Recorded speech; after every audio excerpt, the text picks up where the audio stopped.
Assalamualaikum warahmatullahi wabarakatuh. Perkenalkan, nama saya Ladisa Safa Mauri, NIM 19060100, jurusan Ilmu Ekonomi, Fakultas Ekonomi Universitas Negeri Padang.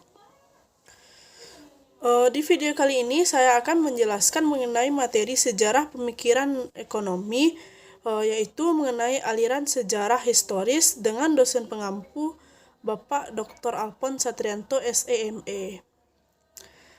Pada pemikiran, aliran sejarah didasarkan pada perspektif sejarah.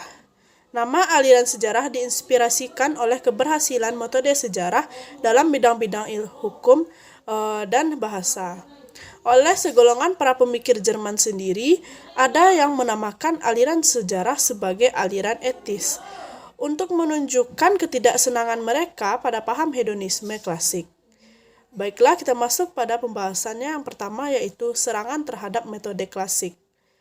Menurut doktrin aliran sejarah, motif orang dalam bertindak tidak hanya didasarkan pada motif laba dan kepentingan pribadi, tetapi juga dipengaruhi oleh motif-motif lain yang beraneka ragam.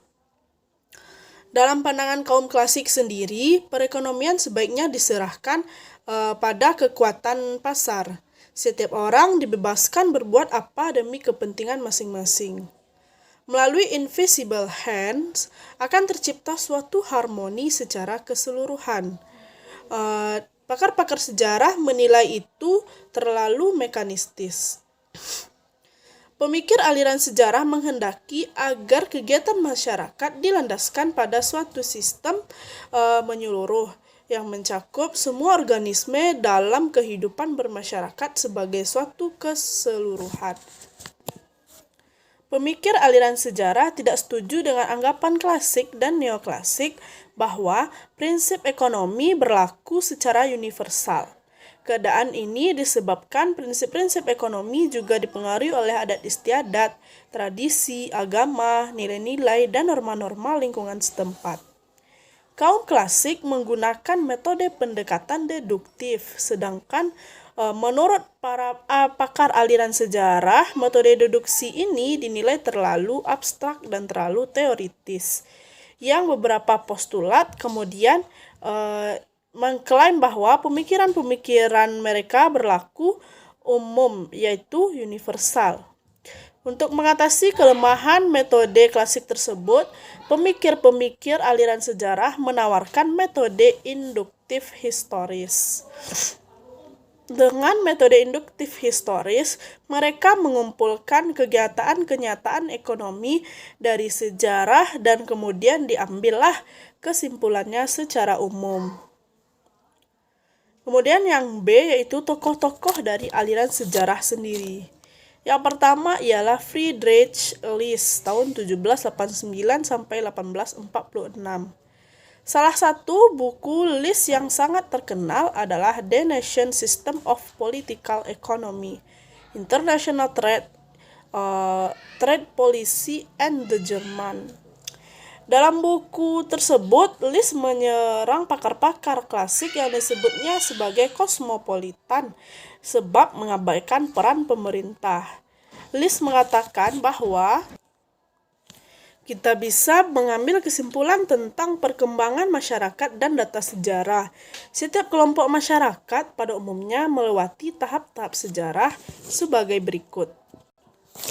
Yang pertama yaitu tahap berburu dan menangkap ikan. Yang kedua, zaman mengembara dan pelitoral. Ketiga, zaman agraris. Yang keempat, zaman bertani. Dan yang kelima adalah masyarakat bertani. Dua sektor utama yang sangat menentukan perekonomian nasional adalah pertanian dan industri. List berpendapat bahwa negara hanya bertumpu pada kekuatan pertanian tidak akan pernah maju. Yang mampu membawa perekonomian pada tingkat yang lebih tinggi ialah sektor industri. List lebih banyak mencurahkan perhatian pada masalah kebijaksanaan ekonomi, terutama bagaimana melindungi industrialisasi Jerman yang waktu itu tertinggal dan dari industrialisasi Inggris. Intervensi pemerintah juga diperlukan tanpa campur tangan yang efektif di bidang-bidang lain. Lis khawatir bahwa pembangunan ekonomi di Jerman tidak akan berjalan mulus seperti sesuai yang diinginkannya. Tokoh yang kedua ialah Bruno Hildebrand pada tahun 1812 sampai 1878. Dalam melakukan penelaahan dan penelitian ekonomi, ia menekankan perlunya mempelajari sejarah. Artinya, penelitian ekonomi harus didukung oleh data statistik empiris yang dikumpulkan dalam penelitian sejarah ekonomi. Menurut Hildebrand, dilihat dari cara tiap kelompok masyarakat dalam melakukan tukar-menukar dari berdagang. Kelompok-kelompok masyarakat tersebut dibedakan atas tingkatan-tingkatan sebagai berikut. Yang pertama, tukar-menukar secara in natura atau barter.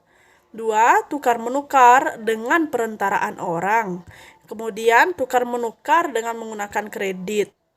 Salah satu kelemahan dari karya-karya penelitian sejarah Hildebrand ialah bahwa berbagai penelitian yang dilakukannya hanya berupa monografi sejarah yang bersifat deskriptif tentang masalah-masalah ekonomi. Namun, karya-karya tersebut tidak disusunnya ke dalam suatu kerangka acuan yang padu. Oleh karena itu, karya-karya penelitian sejarah Hildebrand tersebut dinilai tidak berarti dalam pengembangan ilmu ekonomi. Tokoh selanjutnya yaitu Gustav von Smoller pada tahun 1839 sampai 1917. Smoller menekankan perlunya kelenturan dalam perekonomian dan memberi ruang pada pemerintah untuk memperbaiki keadaan ekonomi. Pandangan Smoller agak berbeda dari pandangan-pandangan tokoh aliran sejarah lainnya.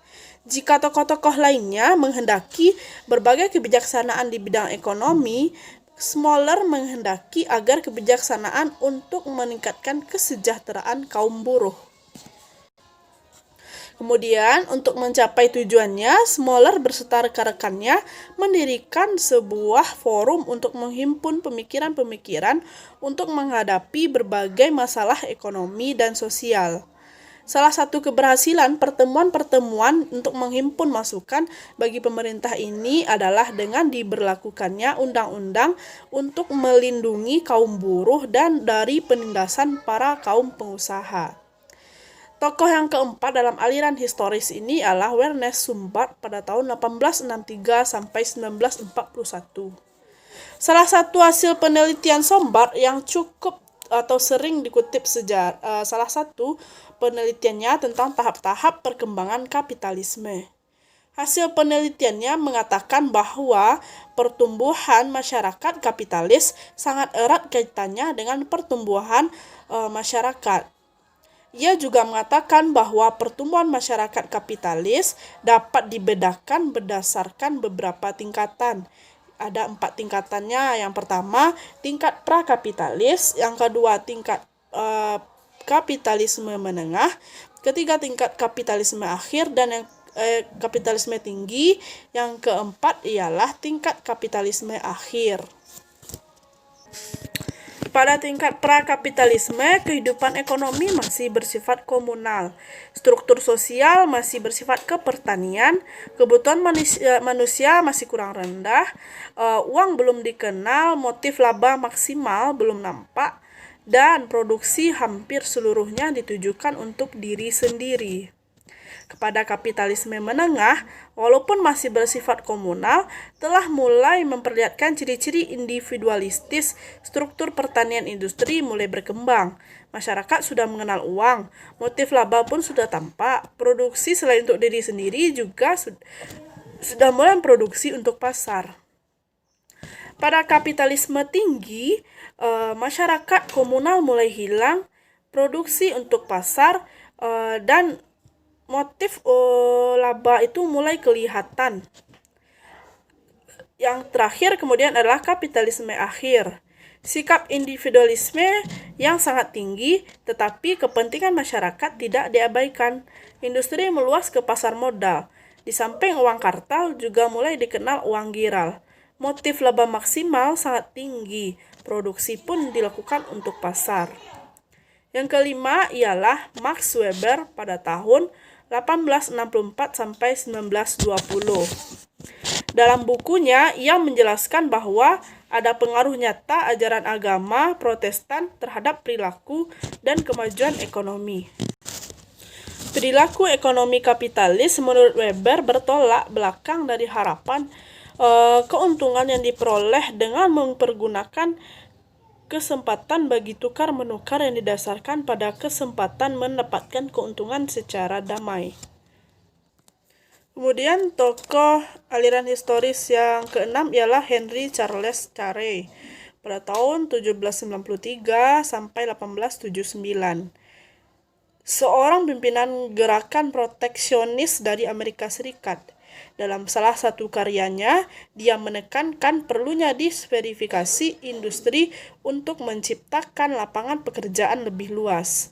Bagi Carey, hanya bangsa petani yang bodoh saja yang secara berkelanjutan mengekspor barang-barang mentah dan menerima imbal tukar produk-produk lain dalam jumlah sedikit. Tindakan seperti ini hanya akan menyebabkan semakin berkurangnya kesuburan tanah dan semakin melemahnya posisi negara dibandingkan negara-negara lain yang lebih maju dan pesat. Dengan peringatan Carey tersebut, kebijaksanaan bagi pemerintah Indonesia adalah melarang ekspor kayu gelondongan dan rotan beberapa tahun silam, sebab nilainya sangat kecil.